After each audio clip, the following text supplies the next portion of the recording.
The Canadian province of Newfoundland is the easternmost part of North America, extending out into the Atlantic Ocean south of the great white frozen mass of Greenland. Seen right in the center of this map, Newfoundland is actually a triangular-shaped island, about the size of New York State, which can be reached only by boat or by plane. In the summer of 1980, Robbins and Margaret Barstow from Wethersfield, Connecticut, had the opportunity to visit Newfoundland for the first time. When our plane got down beneath the clouds, we could see the many ocean inlets along the irregular coastline, and also a surprising number of inland lakes. We landed at a small airport near the province's capital city of St. John's, and as the two of us disembarked, a glimpse of the Canadian maple leaf flag reminded us that we were now in a different country. The city of St. John's has a long and colorful history. Located on the eastern end of the island, the city marks the beginning of the more than 5,000-kilometer Trans-Canada Highway. This is Mile Zero, near City Hall on the main street. Like San Francisco, St. John's rises on the edge of a deep-water ocean harbor, and its steep streets are enlivened by houses painted in different colors. The depth of the harbor makes it a favored port for ocean-going commerce, and its international importance is evidenced by this large cargo ship from Russia. This narrow entranceway to a deep-water inlet just north of the city is typical of Newfoundland's rugged coastline. The province's economy is heavily dependent upon fishing, and although the scenery is highly picturesque, the life of most Newfoundlanders much of the time is harsh and severe. This small fishing village and harbor were the location for filming scenes for the 1981 TV movie, A Whale for the Killing.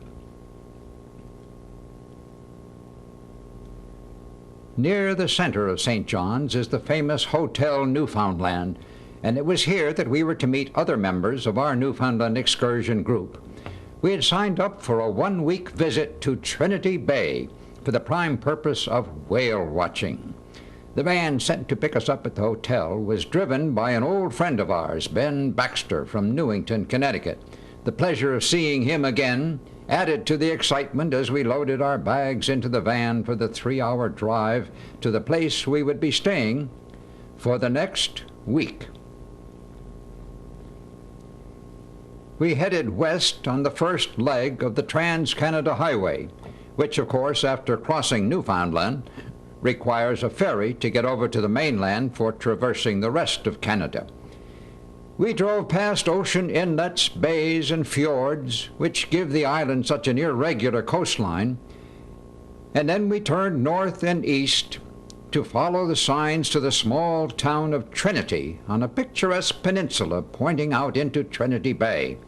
Our destination was the Village Inn, identified by road signs with a humpback whale's tail. These views, taken from an airplane on a later date, provide a clear picture of the unique topography that makes this small peninsula so interesting.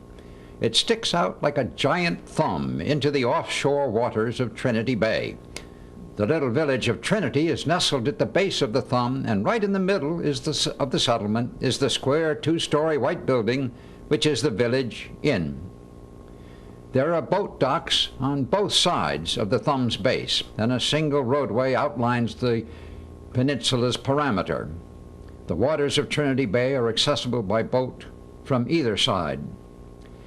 Trinity is a small and ancient village of fisher folk and boat builders, whose lives are closely connected to the waters surrounding the rocky promontory on which they have built their homes.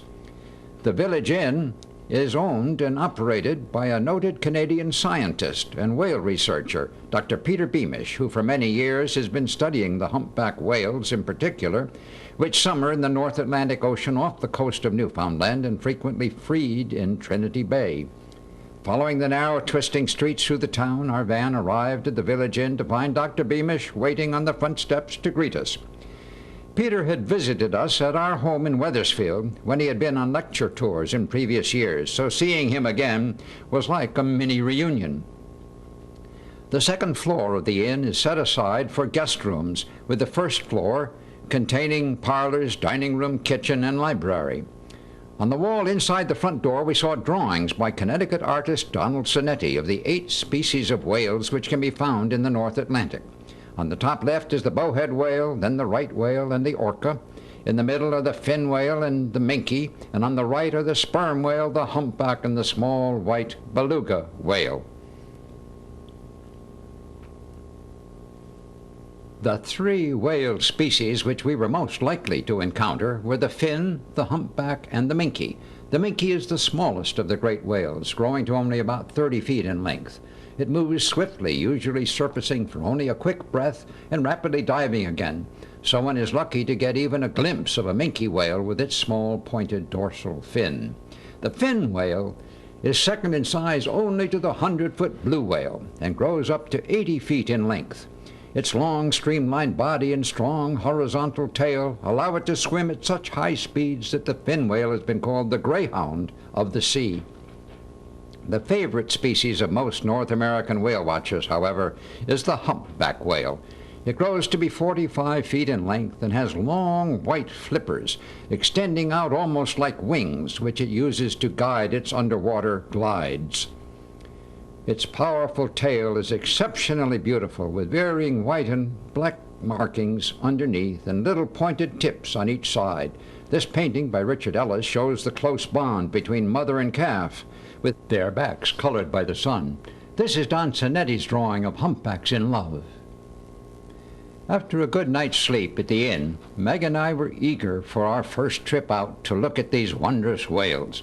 We had come prepared with blue woolen shirts, on the backs of which Meg had carefully embroidered the outlines of a humpback and a sperm whale.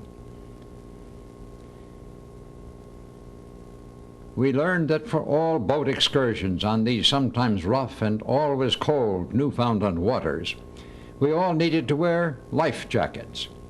As supplied by Dr. Beamish, they were brightly colored and fit nice and snugly once we managed to get them zipped up.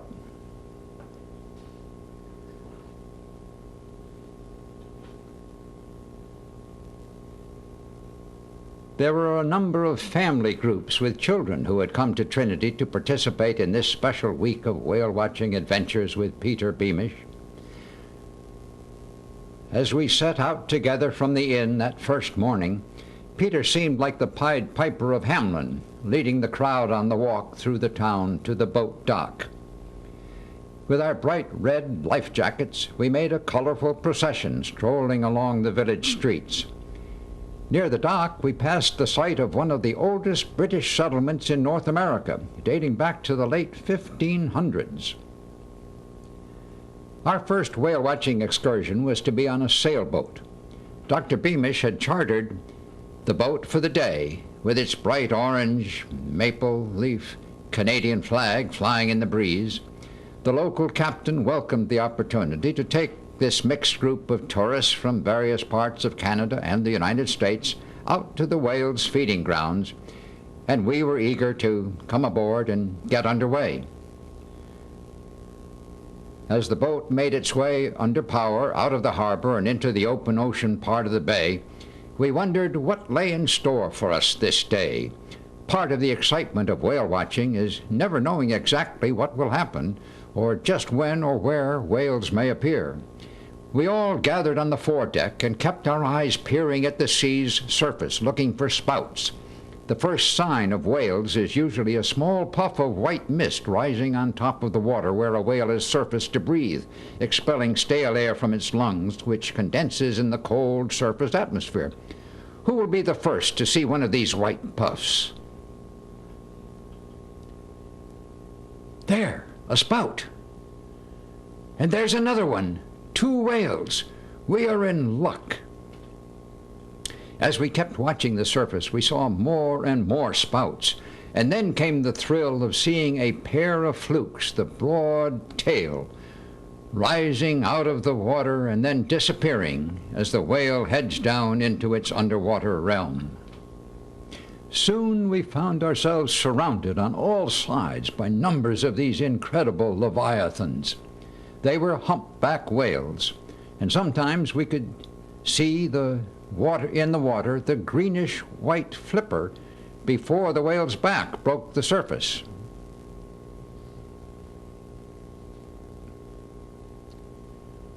We all kept cameras at the ready.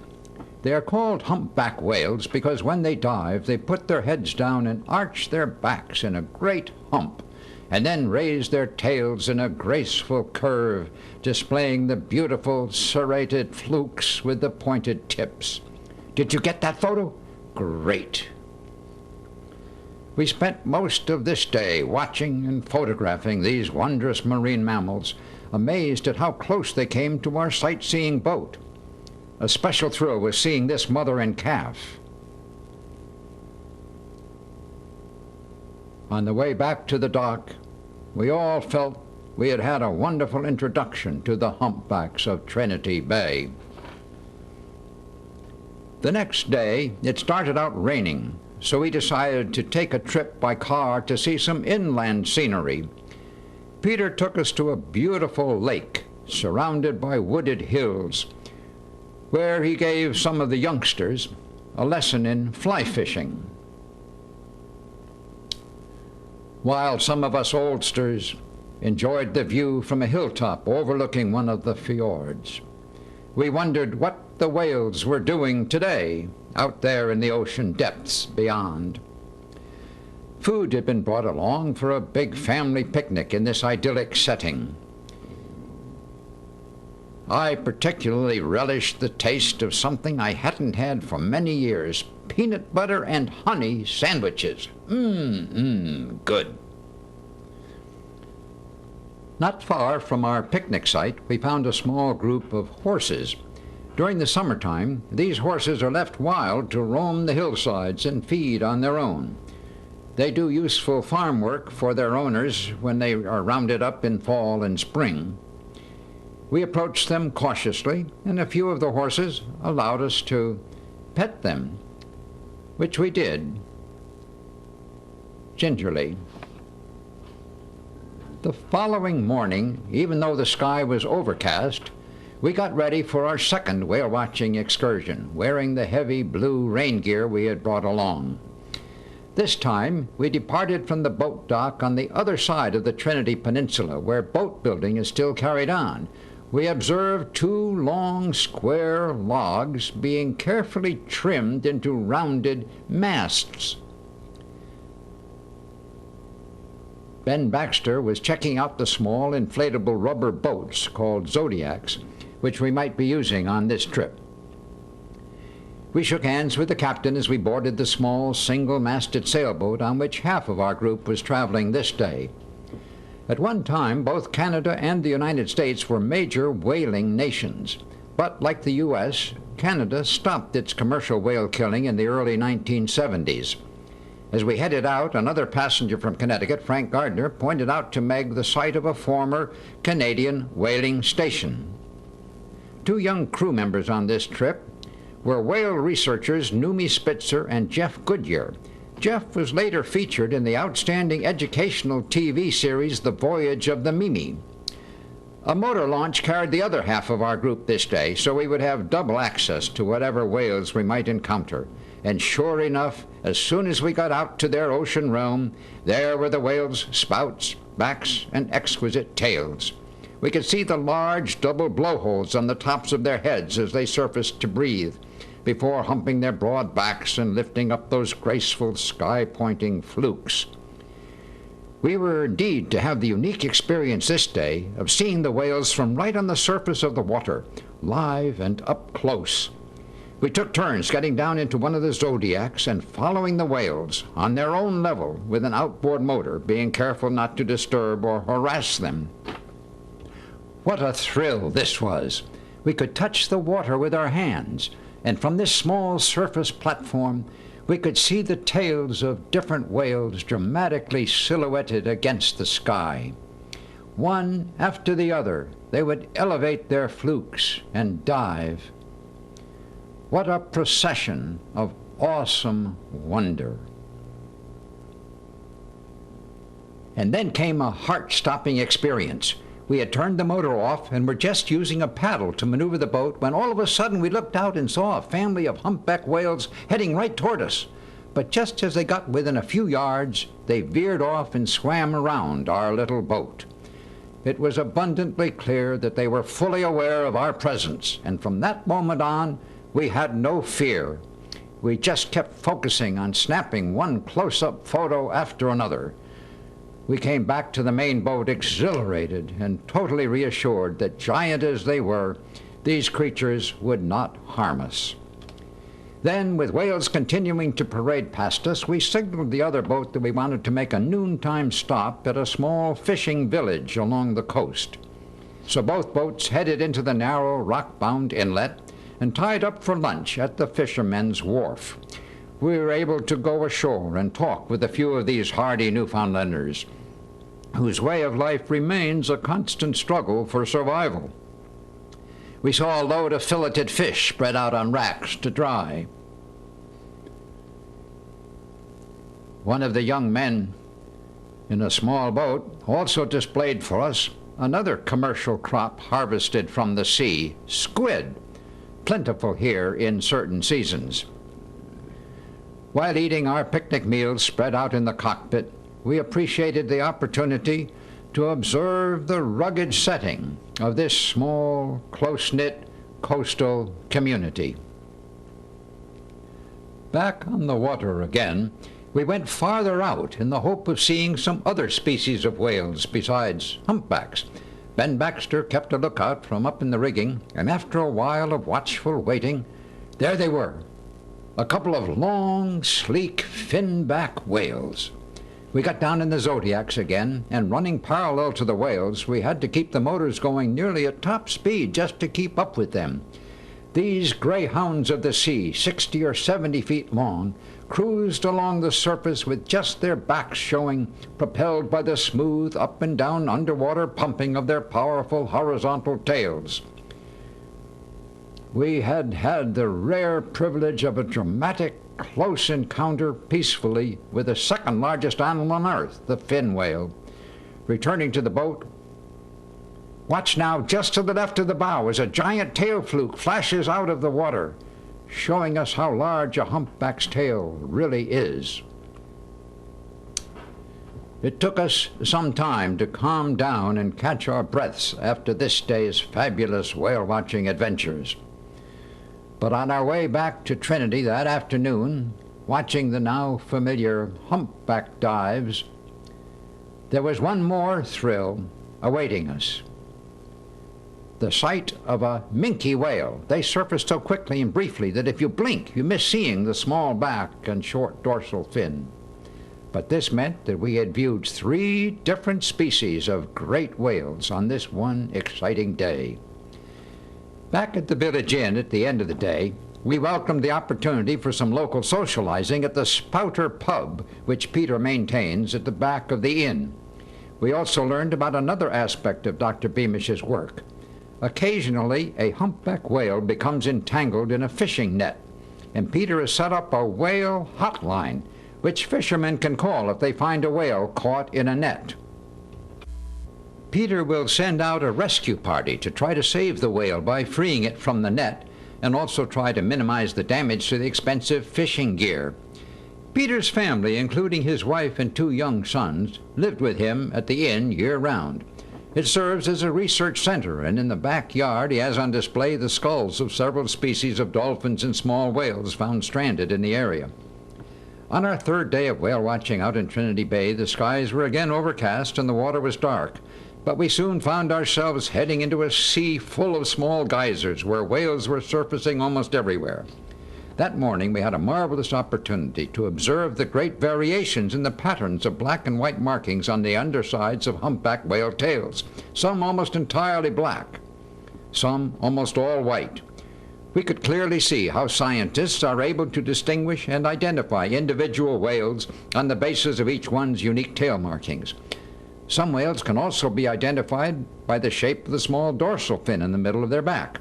When whales surface, they expel with an explosive whoosh the stale air from their lungs through the twin blowholes on the top of their head, and then inhale great volumes of fresh air to replenish their supply of oxygen. Very powerful muscles control the opening and closing of these giant life-essential air vents. Once again, to get even closer, small groups of us went out in the little Zodiacs. We found that on average these humpback whales came to the surface about every 10 or 15 minutes. One whale we nicknamed Notch because there was a small notch in the middle of its dorsal fin. We learned that actually several thousand North Atlantic humpback whales have been individually identified and cataloged by number, and in many cases given a name through studying photographs of their tails and other bodily markings. After about half a dozen surface breaths, our whales would raise their tails and dive down for another period of underwater foraging while we just waited on the surface for them to reappear. Then came for Meg and me what was perhaps the most thrilling experience of our entire lives. Sitting just a foot above the water on the edge of our little inflatable raft, suddenly we found ourselves literally surrounded by a whole pod of giant 45-foot humpback whales. We were right in the middle of them, so close that we could almost touch them. From this tail we had to look far out over the water up front to see the head appear. That's Meg in the blue knitted hat, snapping one incredible close-up after another. Not once did any whale touch our boat, but we were just overwhelmed with awe and wonder at the proximity of these magnificent, gentle giants.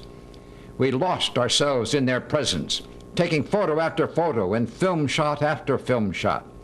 Finally, the last fluke waved farewell, and we were left to contemplate anew the incomparable wonder of one of God's greatest creations.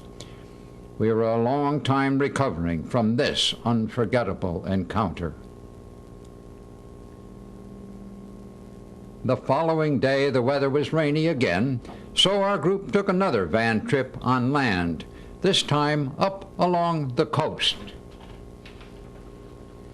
Stopping on a rocky promontory, admiring the beautiful scenery, and watching the ocean waves converge upon the jagged shore, we were once more made aware of why Newfoundland is so justly famous for its picturesque and spectacular seascapes. There was a heavy fog when we started out on our final day of whale watching, but soon the weather cleared and we were once again in the presence of the humpbacks of Trinity Bay. Let us just enjoy this last Newfoundland voyage in the company of whales by watching them to the accompanying sound of ebb tide as played on the piano by Peter Beamish.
Guess what Meg and I dreamed about on our way back to port, and still do much of the time since then.